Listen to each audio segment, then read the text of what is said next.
jërë ngeen jëf mbokku internetu Allô Sénégal ñu dellu si waat ci suñu plateau ak yeneen ni nouvelle ci li nga xam ne rek mooy conflit bi dox ci diggante Israël ak fi nga xam ne mooy Iran ak Adama Fall encore min ngeen xar kanamam Fallou jaajëfal naa la ci appui technique bi Adama salaamaaleykum. waaleykum salaam soxna Ndeye Astou maa ngi lay ziar. de retour di la jox sa wàccuwaay. merci di la beaucoup nuyu di nuyu suñu mbokk internet yëpp sa mbokk internet yi.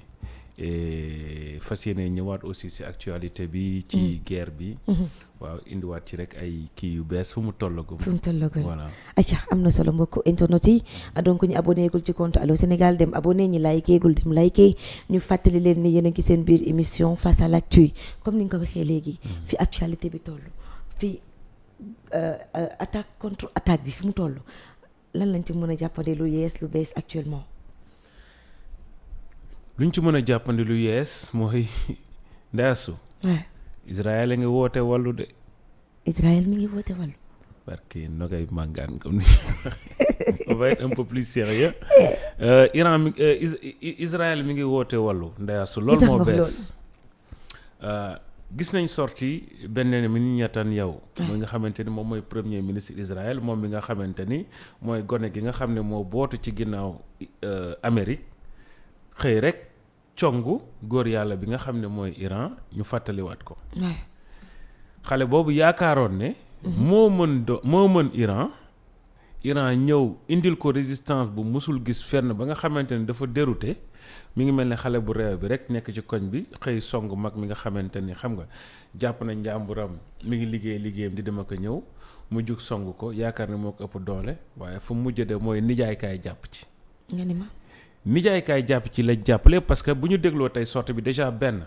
fan la dem ci benn hôpital boo xam ne Iran moo ko bombardé d'accord hôpital boobu mu dem Iran bombardé mu def visite juste après ba bombardement yi amee qu'est-ce qui s'est passé moom lan la déclaré déclaration boobu moo jar a bàyyi xel et moo jar a jàngat ci biir déclaration bi expliqué na xam nga bon wax na waxam mais li ñu ci intéressé mooy phrase bi mu fàttali ne ñun kat Israël suñu meilleur allié mooy Amérique Israël suñu meilleur allié mooy Amérique wax boobu ci langage diplomate ni ñu ko mën a tekkee mooy ñi ngi may dóor de waaye yaay sama meilleur ami kaay jàpp ci bokk parce que Israël xam na ni toute seule hier qu'on a waxtaan nañ ci mooy que ni Israël toute seule mënatul dem d'accord non mënatul dem parce que toute seule mënatul gagner guerre bi mën na continuer il pourra continuer toujours d'envoyer des bombes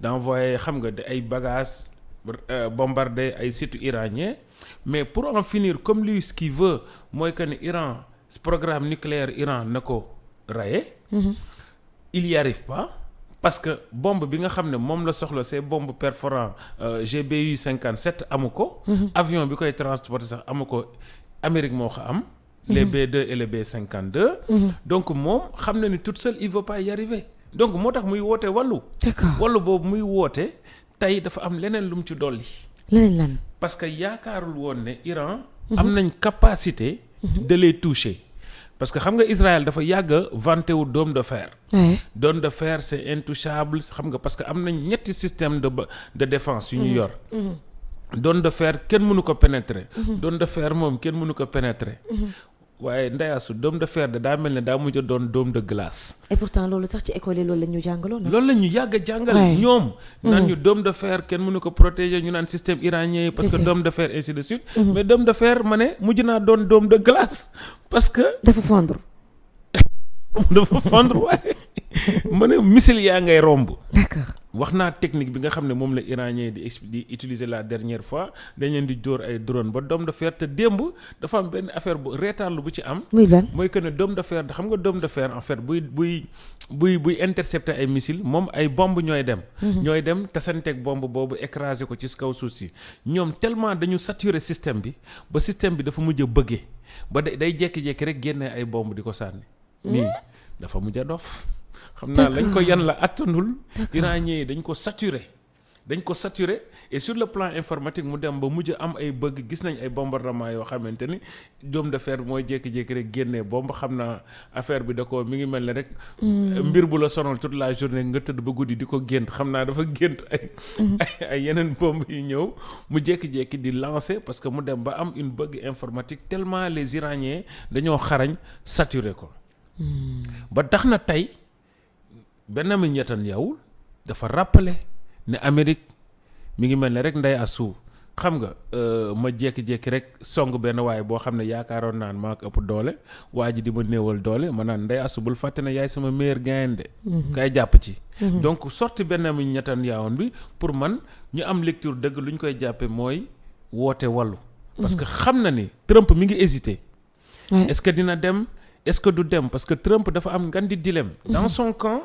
il y a des gens qui leur disent non faut pas y aller parce que Trump moom dafa yàgg a wax promesse campagne am ne bis bu jëlee réew mi guerre yi dañuy arrêté d'accord donc moom tey instant yi nii amul choix xamul sax lu muy def parce que wax na ko démb boo xoolee démb ba mu génnee nee na kenn xamul lu ma bëgg a def donc ñun liñ ci jàngat mooy même moom sax xamul fu mu jëm xamul il connaît même pas son choix xamul ndax day dem xamul ndax day toog parce que risque la mais ngan di risque la bu baax a baax te man dama jàpp ne wàllu boobu Israël di woote yaakaaruma Trump bu dee dañ ko natt ci wàllu pourcentage à 80% Trump du dem pourquoi parce que même quand on voit le déploiement des navires il y a 3 porte-avions yuy déplacé wu di dem xam nga il y a presque à peu près 10 il y a 4 B-52 ou xamatuma 4 B-52 ak 6 B-2 yu déplacé gum nekk ci kiiwu Paul Diego Garcia d'accord mais déplacement boobu ñuy dem mais ñoo bëgg nit ñu xam ko parce que dañoo taal les transpondeurs d'accord bu ñu taalul maanaam seen transpondeurs yi normalement booy dem guerre doo taal sa transpondeur parce que tu vas rester invisible kon le fait que ñu taal ko ñi ngi bëgg a wan nit ñi ñi ngi ñëw boobu xëbal la xëbal boobu nag ça veut dire que ne ñoom ils veulent mettre la pression à l'Iran pour le ramener à la table de négociation mais du dem lañ ci jublu parce que booy dem dëggantaan bu dee guerre la dëggantaan da ngay làqatu tu veux faire l'effet de surprise mais le fait que qu'il montre parce que nit ñëpp nan la ñuy xamee ne dañuy dem parce que ci logicielu transporteur yi la ñuy gis ne ñi ngi dem ñu xam ne ñi ngi dem kon ñoom ñoo bëgg a yëgal àdduna bi ñun kat ñi ngi dem de waaye kuy waaj a xeex doo tàggoo donc kon est-ce que Trump réellement il a envie d'y aller parce que risque la d'accord yi lay xalaat non risque la donc moom Benyamin Netanyahu fi mu toll nii comme Trump a ngi hésité mi ngi woote wàllu ba pare boo dégloo lu mu wax ñoom ñaar Trump ñu boole ko parce que Trump il essaie de préparer ñi nga xamante ne tey ñoom son électorat parce que dafa am ñu nekk ci biir Trump ci biir électorat Trump ñoo xam ne gars yi ñu ngi naan 50-50 mais man gëwuma 50-50 dama gëm ne à 80% les électorats de Trumpistes d'accord uñ ci xeex bi te bëgguñu xeex bi moo tax Trump di leen préparer naan leen Iran nekkul rek menace ci Israël mais c'est un menace même pour Amérique pour di leen xamal ne waa ji menace du menace u Israël rek de mais suñu menace na ñun aussi est-ce que duñu dem jàppale ji ko di jéem a sonde xam ndax dina dem wala du dem et je pense que ni loolu maanaam lu peser ci balance bi la parce que bu ñu demee ba Trump di hésiter Trump ba mu génnee wax rek di menacer naan way je demande la capitulation ca suba sa rek la guide Ali Khamenei dafa génn ne ko dalal may ñu ñeex ñun duñu ragal ñun duñu ku ñuy menacer te boo yeewoo tuuti xam nga ni Iran doo ko menacer donc kon tey fi ñu mën a toll bu nekkente ni ci Benyamin Netanyahu bu nekkente ni pour répondre à ta question d'une manière simple mooy que ni Benyamin Netanyahu lui tout seul il sait que il veut pas y arriver il a besoin de l'Amérique pour y arriver ma ngay woote wàllu d'accord ma ngay woote wàllu ku muy woo wàllu Amérique lay woo wàllu démb Adama waxoon na ni am na benn bombe boo xam ni ñoom moom la ñu soxla woon pour battre ñi nga xamante ni mooy waa Iran tey ndax bombe boobu ba léegi tey bu ñu ko amee mënees nañoo bombarder fi nga xamante ni mooy Iran ak li nga xamante ni moom la ñu gis lépp ñoom ñu teg ko pas battre même bombe boobu suñ ko amoon dafa am benn problème bu nekk ci GBU 57. ban la. parce que ñoom déjà kenn mësuguñ ko utiliser xamuñu ban effet lay def benn. ñaareel bi bul fàtte ni bunker yi nga xamante ni moom la Iran am. bu nekkente ni GBU 57 profondeur 60 mètres lay laal ñee bu ñu amee 80 mètres nu mu leen di laalee 80 mètres doo ko laal. sa capacité 60 mètres la. donc mënoo ci bopp ça va être très difficile. pour les atteindre à moins que ñoom lu ñu wax mooy beneen scénario rek moo mën a am ay militaires ñu def benn opération commando Mossad def opération commando. wàcc biir Iran te xam nga le port Fordo surtout Fordo mi ngi nekk digg Iran. donc il faut nga larguer fa ay commando yooyu noonu wàcc en catimini. bu ñu wàccee en catimini mener une action de commando poser ay explosifs ci porte yi. poser explosifs ci entrée yi.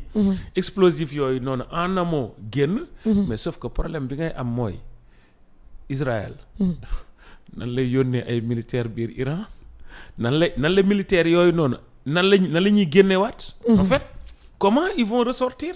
xam nga bu doon sax ci benn axe de frontière la wala benn espace bu ndaw nga mun a wax mais Iran Fordo mi ngi nekk diggu Iran mi ngi mel ne woon rek nga bëgg a ñëw Diourbel nekk diggu Sénégal. boo fa nee pëtax yomb na de waaye nooy génnewaat. déjà loolu problème la. c'est ça comprendre nga te il te faut beaucoup de commando te commando yooyu est-ce qu'ils vont réussir parce que Iran même qu'il est en alerte maximale il va surveiller quand même ces sites yi nga xam ne ces entrées des sites de ces bunkers. donc loolu du yomb donc kon ñoom. li may wax ne defatu Israël mi ngi xeeñ. defatu Israël. oui mi ngi xeeñ de. ci naka. non mais c'est-à-dire que ne comme ils vont pas y arriver. xam nga yow maanaam bu dee da nga jugoon nga ne da nga bëgg a nasaxal. la fa nekk ñoom la nekk Iran. nucléaire Iran. oui nga gis ne au bout de 6 jours 7e jour tey tu vas pas y arriver moyens ya nga yaakaaroon di nga ci y arriver ba ngay woo ki nga xam ne moom rek moo yor une partie de ces moyens là parce que man su may évaluer le bombe perforant américain nouvelle génération ak système bi nga xam ne moom la war a mun a kii dama koy évaluer na une réussite peut-être de 30%. d'accord. il y a un gap de 70%. donc foofu échec la gën a jege que réussite. donc Israël ñoom perte guerre bi ak défaite la ñu gën a jege que gagner cette guerre là. est-ce que actuellement nekk ñu di regretter lu tax ñu songu Iran xamuñu woon lii lañ fay fekk xamuñu woon ni ñoom yor nañu lii yëpp xamuñu woon ni denc nañu lii yëpp parce que lañ jot a denc ñoom ñi ngi wax ni tuuti lañ leen ci jot a mosal kon am na loo xam ne téye nañ ko tey est-ce que regretter wuñu. xam nga xaw ma yàlla rek a xam. mais li ma dégg déjà boo dégloo ambassadeur Amérique Israël bi nekk Amérique. dafa commencer di expliquer mu naan ñun bu leen yaakaar ni suñuy moyens jeex na parce que xam nga Israël aussi dañoo saay-saay. dañoo xaw a saay-saay mu ngi naan mi ngi expliquer mu ne. xam nga y avait une opération de Beeper. moom la ñu tuddoon une opération de Beeper nga xamante ni les dirigeants israéliens certains commandeurs iraniens pardon. dañ leen defal benn xeetu attentat boo xam ne. attentat yi seen Beeper yi xam nga seen kii ku ne da ngay am Beeper. seen Beeper yi la ñu fexe ba exploser ko. ñu dee benn minute yow boo ko dégloo tey sànq sax daf ci xaw a mer ci wax boobu parce que dafa ne. Israël bàyyi leen coow li te liggéey. faut moins parler et faire plus d'action xam nga donc mi ngi moo si boppam kon maam mi ngi xamal copain mi bàyyi leen coow li parce que yéen bu ngeen waxee loolu ñoom it mën nañ prévoir loolu. donc moom mi ngi expliquer loolu donc regret je sais pas mënuma la ko expliquer parce que voilà mënuma wax ne est-ce que regretté nañ wala regretté mais en tout cas. la ñu yaakaaroon moom seen yaakaar tas na la ñu yaakaaroon ne dañuy ñëw rek xëy rek terrasser gan gi mi ngi résister te démb maa ngi lay fàttali fii maa ngi lay wax ne la démb interview l'ambassadeur iranien bi nekk France. mi ngi leen di fàttali ba ngeen fi ngendee Irak fàttaliku leen ba ngeen fi ngendee Irak ngeen yaakaar ne Irak naan guerre bi 6 jours lay durer 1 semaine. nee na guerre bi mujj naa durer 8 ans te dama leen te da ngeen mujj a am défaite. te bu ngeen moytuwul même chose la te Iran da ngay jàng Iran tactique gu Iran bu may saytu tactique am. dem dama waxtaan sama benn gain ma ne ko match Iran Irak bi xam la may fàttali. mu lay fàttali. Sénégal France 2002 coupe du monde. match Sénégal France bi. nga xam ne Sénégal dafa ñëw opter benn tactique de jeu benn 4-4-2 nekk replier défensivement. di def ay contre-attaque am ba ne leen mbëll xaw leen a rey. man pour man Iran tactique boobu lay ñëw Iran il va reculer il va pas wane ni lii laa mën lii laa am. mais dafa ngemb rek dafa gànnaayu rek toog di leen xaar. naan leen ñëw leen rek lu ñu ñëw mu bloqué delloowaat leen loo xamante ni ñoom yaakaaruñ ko woon donc Iran pour man tey c'est lui qui a l'avantage en fait.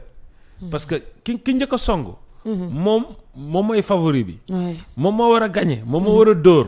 sauf que mënagul dugal. te gars yi ñu ngi leen di mën ay contre-attaque yoo xamante ni.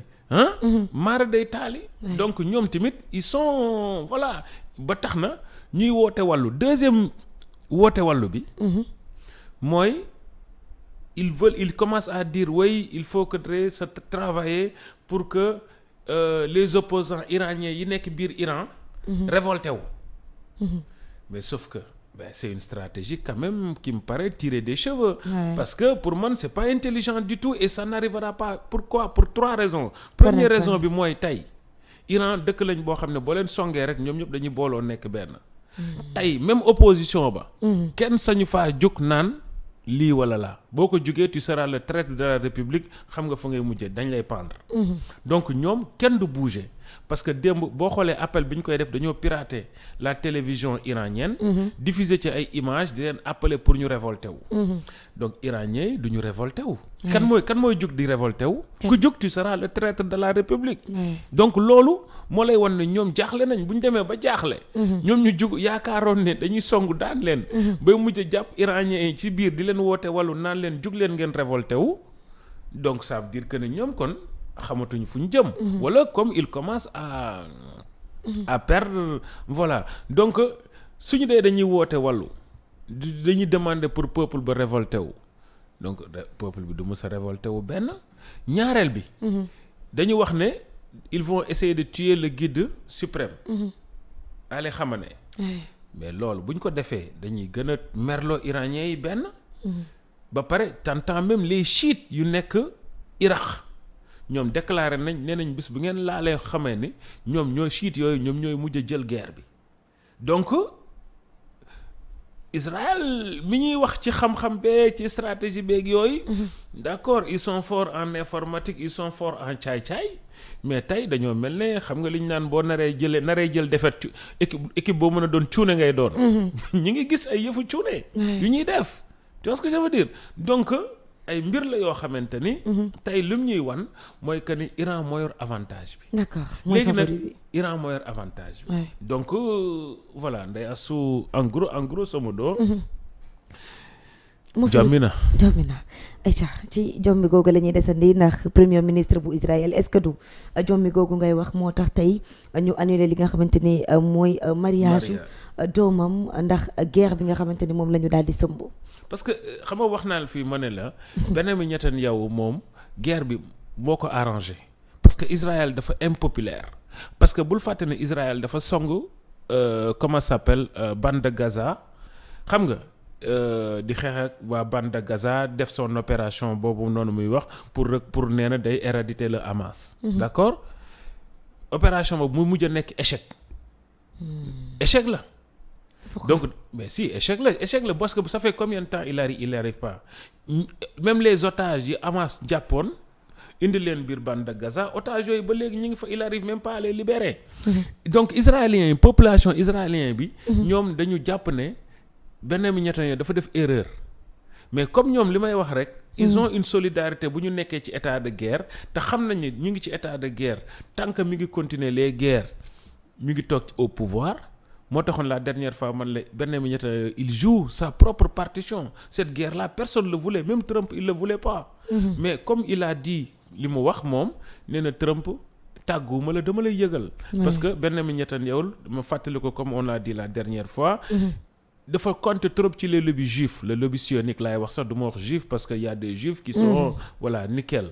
mais le lobby sioniste dañoo am doole Amérique. ñoo téye Amérique ñoo téye Europe. te lobby sioniste boobu noonu ñoom ñooy pousse pour Donald Trump ñëw dugg ci guerre bi même bu dee Trump bëggul parce que c'est eux qui tiennent le pouvoir une bonne partie du pouvoir aux États-Unis c'est eux qui tiennent le pouvoir fële ca Europe donc ce lobby sioniste là ci la Benjamin Netanyahu misé pour déclencher la guerre mais sauf que même si cette lobby ça a bien fonctionné aux États-Unis un truc techniquement sur le plan militaire ils dañoo jàkkaarloog benn ngan di résistance fële ca Iran dañoo jàkkaarloog benn ngan di résistance boo xamante ni tey ça risque de voilà de les dérouter donc Netanyahou moom ci boppam comme il joue sa partition pour continuer de rester au pouvoir Benjamin Netanyahou donc moom li ko arrangé mooy cette guerre mu continuer jusqu'où ça va nous mener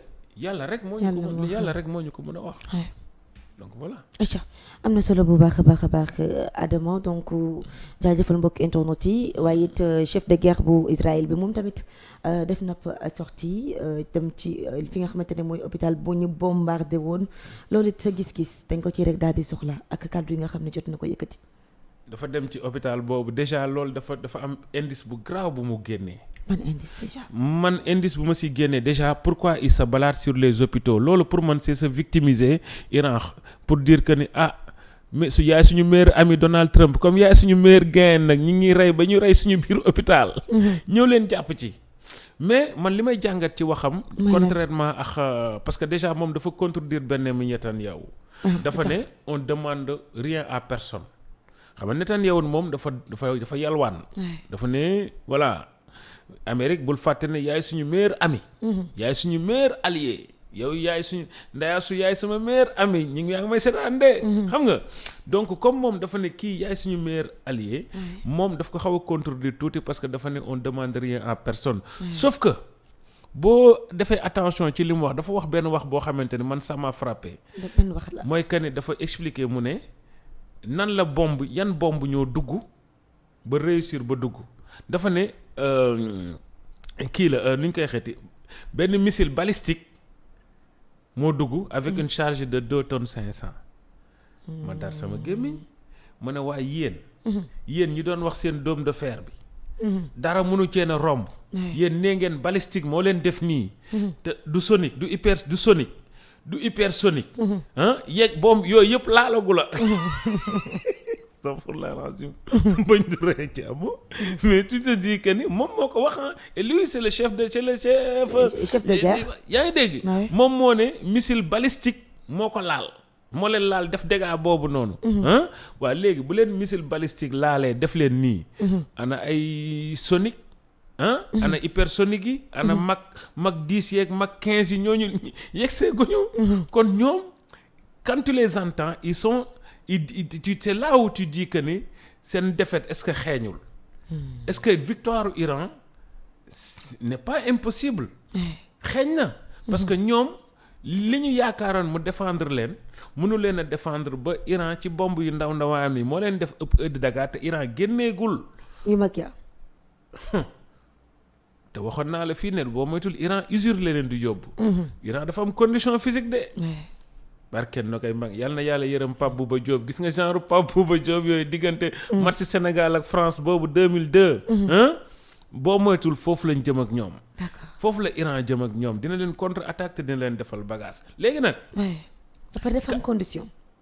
dafa am condition am nañ condition parce que ñoom génneeguñ seen i bagage am nañ coffre gis nga genre coffre Gana Gueye yooyu nga xamante ni mel na du ñu sonn mel na dañ leen a monter ay moteur dafa mel ne Iran foofu la jëm ak ñoom moo tax jàpp naa ne guerre usure lañ jëm léegi nag bu dee kente ne juste pour conclure sa question par rapport ak loolu ñoom avoué nañ ne les missiles balistiques da leen di rendre difficile parce que pourquoi Israël interdire parce que am na ay vidéo yoo xamante ne gis naa ko mais les presses internationaux ñi doon def ay live TikTok dañ ko dagg dañuy fekk nit ñi seen biir kër ñu doon def ay live TikTok wala ñu doon def ay vidéo TikTok nga posté TikTok dañ lay fekk sa kër jàpp la am na ay journalistes yu doon def ay vidéo dañ leen a jàpp nangu seen ay matériel ainsi de parce que ñoom bëgguñu wane torox la ñuy subir Iran ma ngay subir et Israël ma ngay subir